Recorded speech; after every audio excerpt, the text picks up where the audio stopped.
Hi, in this lecture, let's see how we can disable the surface detection. We will be creating a new script AR-Plane controller, and we need to take a help from AR-Plane Manager. For the detected trackables, we will request AR-Plane Manager to access the planes or visuals and disable it. Now let's jump into the script. For this, we need to retrieve the planes detected by the system. For that, we will create a new script, AR-Plane controller. We need to access the AR-Plane Manager.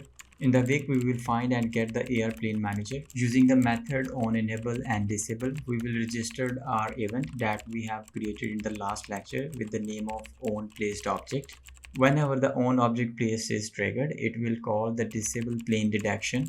And as we know, onPlacedObject event will be triggered from the script placedObject on plane at the time we instantiate the dartboard. And in a disable plane detection method, we are calling set all planes active, and in a loop we are getting all the planes and disabling one by one.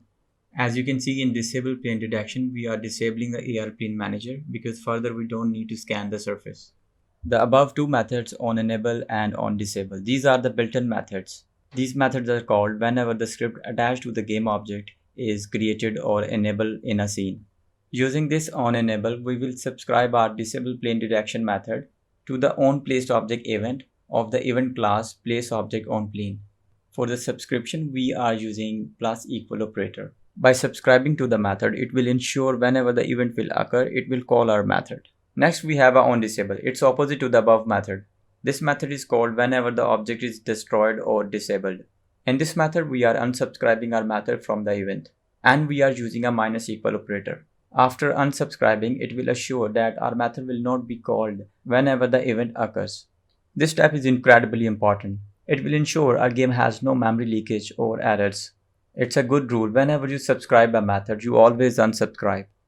So as you can see in the build, when we instantiate a dartboard, the visuals are gone. And it's really good for the performance because we don't need further any surface detection.